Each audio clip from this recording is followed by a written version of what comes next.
নমস্কার বন্ধুরা, কেমন আছো সবাই? আশা করি তোমরা সবাই খুব খুব ভালো আছো। আমরাও ভালো আছি। আমি Priyanka and welcome back to our channel প্রবাসী আড্ডা ঘর। বড়দের প্রণাম আর ছোটদের ভালোবাসা জানিয়ে আজকের ব্লগটা শুরু করছি। Good morning. এখন বাজে সকাল 8:30 আর আজকে নিন্নির স্কুল ছুটি আছে, ওদের টিচার ওয়ার্কিং ডে, আর ওর মায়েরও ছুটি। তো সেই জন্যে আজকে একটা খুব ইম্পর্ট্যান্ট অ্যাপয়েন্টমেন্ট নিয়ে তিন্নির যাওয়া হচ্ছে। তো আজকে সকাল সকাল ওকে নিয়ে এখানে ডেন্টিস্টের কাছে যাওয়া হচ্ছে। তো ডেন্টিস্টের কাছে যাওয়ার কারণ হচ্ছে ওর দাঁতের সেটিংগুলো নিয়ে প্রবলেম হচ্ছে আর কি। তো ওইটা দেখাতে আমরা এখন ডেন্টিস্টের কাছে যাবো। জানি না, মনে হয় ওর ব্রেসেস লাগাতে হতে পারে। তো সেইটার জন্যেই আজকে অ্যাপয়েন্টমেন্ট পেয়েছি। তো যখন ওরা ঘরে আছে সেই জন্যে নিয়ে যাচ্ছি আর কি। চলো দেখা যাক। দাঁত থাকতে দাঁতের মর্ম না বোঝা, কথাগুলো আক্ষরিক অর্থে কতটা যে ঠিক সেটা বুঝতে পারছি এখন। তিন্নির এত সুন্দর দাঁতের সেটিং ছিল ছোটবেলায়, তারপর 7-8 বছর থেকে ও কি শুরু করলো, জিভ দিয়ে ইচ্ছে করে দাঁতগুলোকে ঠেলতে লাগলো। তো উপরের দাঁতগুলো সামনের দিকে বার হয়ে আসছে। তাই নানান অর্থোডন্টিক ক্লিনিকের থেকে এস্টিমেট নিচ্ছি, কারণ এতে খরচ অনেক। আর আজকেও আমরা 3জন বেরিয়েছি ওরকমই একটা ক্লিনিকের উদ্দেশ্যে, তাই ভাবলাম তোমাদের সঙ্গে শেয়ার করা যাক।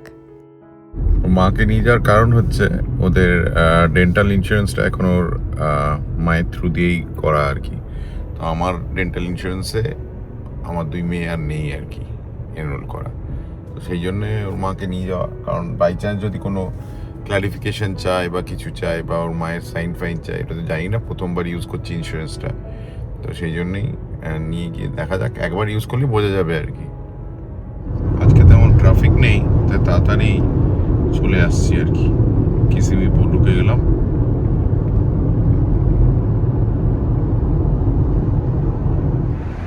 পৌঁছে গেছি, বেশিক্ষণ লাগলো না, যেহেতু আজকে স্কুল ছুটি আছে তো তাড়াতাড়ি হয়ে গেল। চলো ভেতরে ঢোকা যাক। ভেতরে মনে হয় না আর কিছু ভিডিও করা যাবে। তো ওরা অপেক্ষা করছে আমার জন্যে, দুজনে। চলো গিয়ে এবার ঢোকা যাক, গিয়ে পরে কি হয় পরে জানাবো। চলো টাটা। অপূর্ব দেখতে দেখো, ক্লিনিকের ভেতরে এটা আছে, আয়নাগুলো ব্রাশ, সুন্দর দেখতে।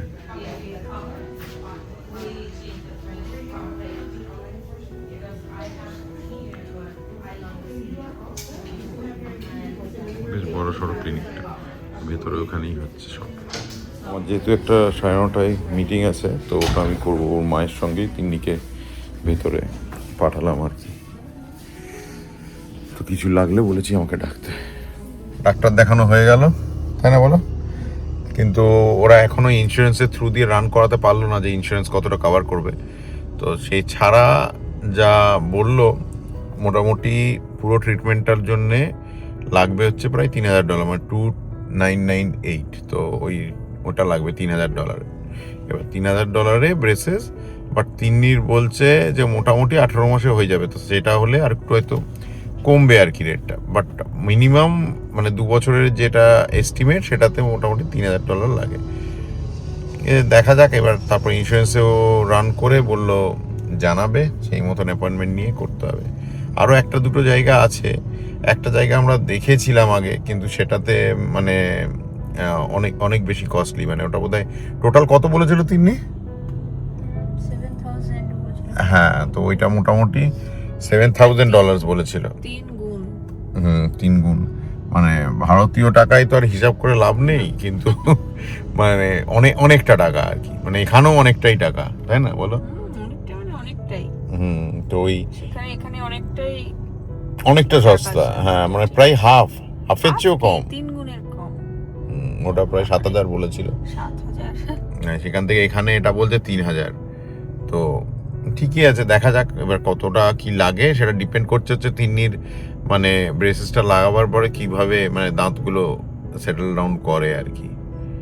তো এটা এখানে বাচ্চারা সবাই মোটামুটি করতে হয় দেখেছি। মানে আমাদের ছোটবেলায় তো ব্রেসেস কি ছিল না বল? ওই নিয়ে থাকতাম। আমাদের ডাটা চেবাতে দিত, সোজা ডাটা হ্যাঁ, চেবাতে মা ঠিক বলবে। হয়। ওদের তো খাওয়াতাম, ওরা যে নিজেরা ইচ্ছে করে ছোটবেলায় পুশ করতো। দাঁতের সেট 5-6 বছর অবধি ভালোই ছিল, তারপর থেকে হ্যাঁ করে না, ও ছোটবেলার থেকে দাঁতটা ওই দুটোকে টেনে টেনে ওই দুটো দাঁতই ওর বাজে, সামনের দুটো। আর এমনি সব ঠিক আছে, বললো অন্য সেটিং ঠিকই আছে, শুধু ওই দুটোকে একটু ঠেলে ঢোকাতে হবে আর কি, মানে ঠেলে ঢোকাতে হবে না, মানে ব্রেসেস দিয়ে আর কি ঢোকাতে হবে আর কি। ওখানে রেকর্ড করা বারণ ছিল, তাই রেকর্ড করতে পারিনি ডাক্তারের সামনে। আজকে ডাক্তার এক্সরে আর কিছু ছবি তুলে ও দাঁতের কন্ডিশন আর অ্যালাইনমেন্ট দেখলেন, আর ব্রেসেস লাগাবার পর কী কী স্টেপস ফলো না করলেই নয় সেগুলি বোঝালেন।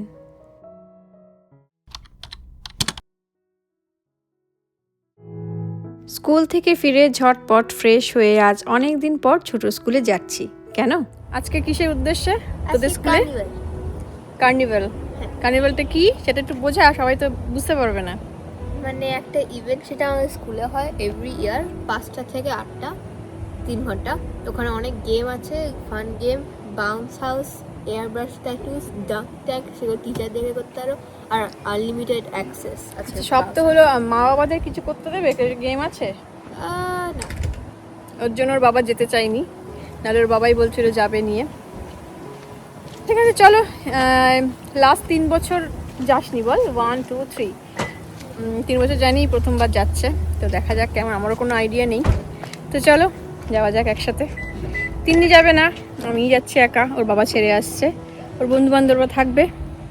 তো চলো এগোনো যাক। ফ্লোরিডা একবার ঠান্ডা একবার গরম, ওয়েদার চেঞ্জের জন্য আমার মুখে অনেক দানা সানা তো বেরোনা, ড্রাই স্কিন। এই একটা দানা বেরিয়ে খুঁটে ফেলেছি, কি বিচ্ছিরি লাগছে। উঠেছো কেন? ওটা যদি বিউটি স্পট হয়। আমার আগলি স্পট হয়ে গেছে। যেমন বাপ তেমনি বেটি, বলছে আগলি স্পট হয়ে গেছে। বদমাসের হার একটা। কমিউনিটিতে তো ভর্তি ওদের স্কুলের ছেলে পুড়ে যাচ্ছে না অর্ধেক কেউ। কত টাকা লাগছে জানো? 20 টাকা করে। 20 টাকা কি কম? $20 মানে ডলার আর কি, ওটাই। যবে থেকে বলেছি এবার স্কুল কার্নিভালে যাব, তবে থেকে খুশিতে লাফাচ্ছে, কারণ এর আগে যাইনি কোনোদিনও কার্নিভালে। প্রতিবারই কোনো না কোনো বাধা পড়তো, আর সব বন্ধুরাই যেত আর ও এসে গল্প করতো আমার কাছে, খারাপ লাগতো। যাই হোক, এই বছর ঠাকুরের কৃপায় আলটিমেটলি যাওয়া হচ্ছে।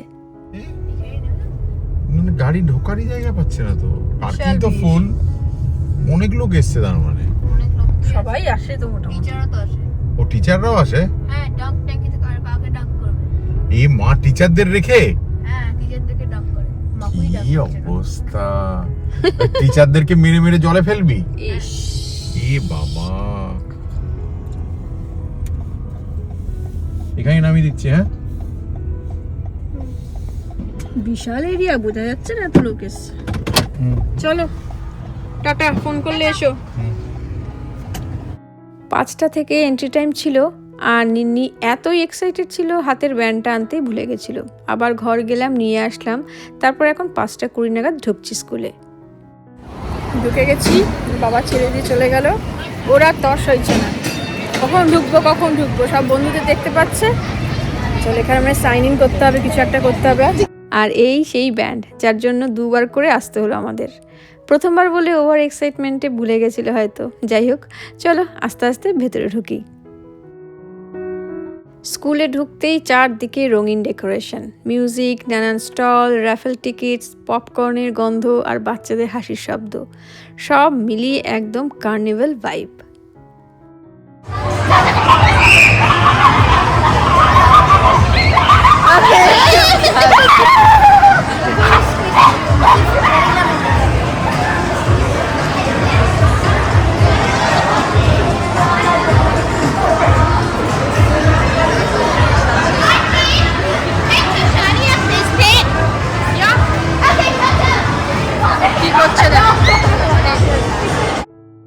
ওর বন্ধুরা ওকে পেয়ে তো খুব খুশি, আর আমি যাচ্ছি এখন আমার বন্ধুদের সন্ধানে।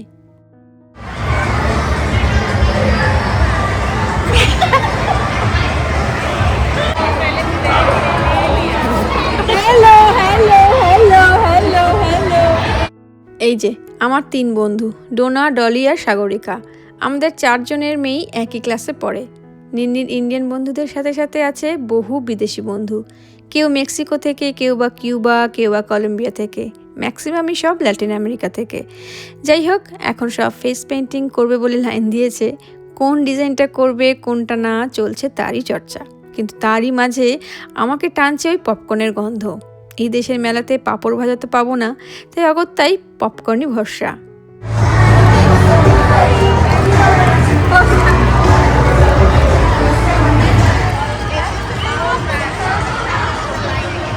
কোনটা বলেছিস?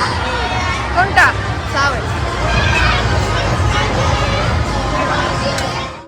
অবশেষে নির্নির টার্ন চলে এলো। এখন আমরা এই কার্নিভালের সুপার ফান অংশে, ফেস পেন্টিং বুথ। চারপাশে সব বাচ্চাদের মুখে ডিফারেন্ট ডিজাইন দেখে আরও কনফিউজড হয়ে যাচ্ছিল ও। কেউ মিষ্টি ফ্লাওয়ার, কেউ প্রিন্সেস, কেউ সুপার হিরো। আর যে দুটো আর্টিস্টকে আনা হয়েছে দুজনেই খুব সুন্দর করে ব্রাশ দিয়ে পেন্টিং করছেন। লাস্টে গ্লিটার লাগিয়ে দিল একটু চকচক লাগার জন্য। আর নিনি তো একদম চুপচাপ বসেছিল যাতে খুব সুন্দর ডিজাইনটা হয়। আর লাস্টে হাসি দেখে বুঝতেই পারলে যে কতটা খুশি ও ফেস পেন্ট করে। আমাদের সময় কোথায় ফেস পেন্ট ছিল, জীবনে তো একবারই ফেস পেন্ট করেছি, বিয়ের সময়। এখানে ফটো বুথও আছে, পাশে রাখা আছে নানান রকমের প্রপ।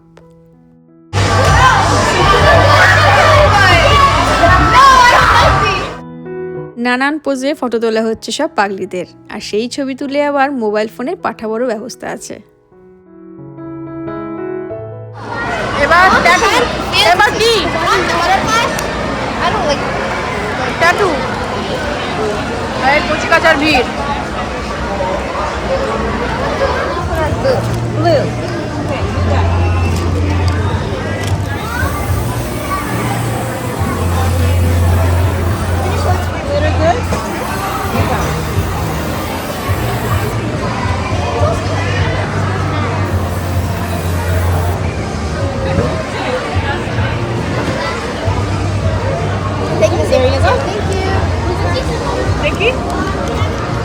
বাহ, কি সুন্দর পাখিটা ফুটে উঠেছে না?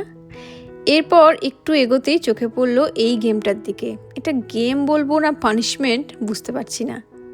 এটাকে বলে ডাঙ্ক ট্যাঙ্ক। এতে নাকি এক একটা টিচার চেয়ারে বসে থাকবেন, উপরে জল ভরা বালতি থাকবে, আর এক একটা স্টুডেন্ট বল দিয়ে টিপ করে বালতিটা উল্টিয়ে টিচারকে ভেজাবে।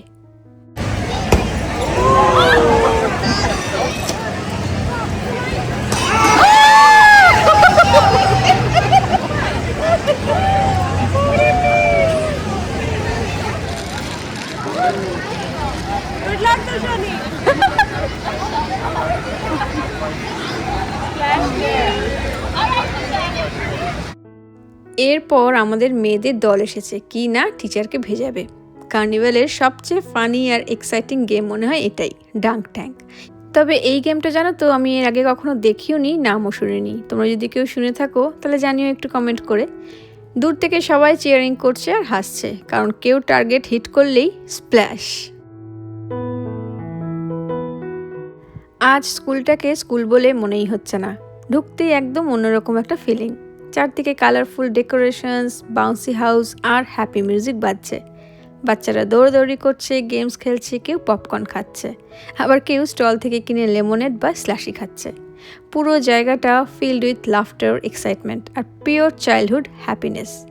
কার্নিভাল ভাইবস আর বাচ্চাদের হাসি সব মিলিয়ে একদম ম্যাজিক্যাল অ্যাটমসফিয়ার।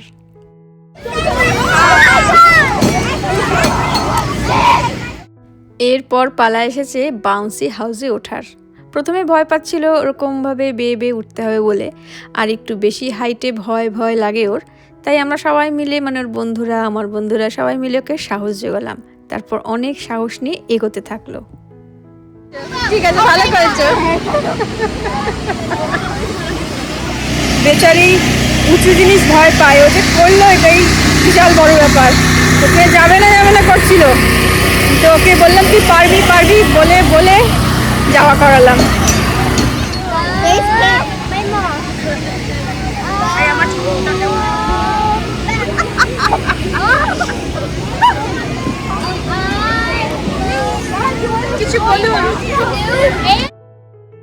সব কটা দিদিদের মাঝে এই একটাই ভাই। আর দেখো আমাদের সুন্দরীগুলো কি সুন্দর ফেস পেন্ট করিয়েছে, সব কটা রং বেরঙের ফুল পেন্ট করিয়েছে।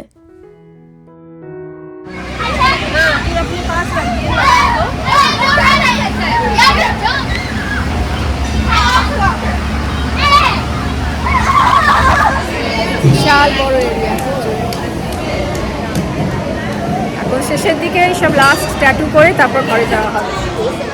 নিন্নি কি করছিস? আরেকটা আবার ট্যাটু? 7:30 বাজে, লাস্ট মোমেন্ট পর্যন্ত চালিয়েই যাচ্ছে। বলছি ঘরে চ, গিয়ে আবার ডিনার করে কালকের স্কুলের জন্য আবার প্রস্তুতি হয়ে গেল। এবার জলের সাথে চলে যাচ্ছি, এখন তো আসতে ইচ্ছে মন করছে না। এই রাফেল হয়ে গেল, একজন টিভি পেলো, চেয়ার পেলো, ভালো ভালো টিভি পেয়েছে একজন।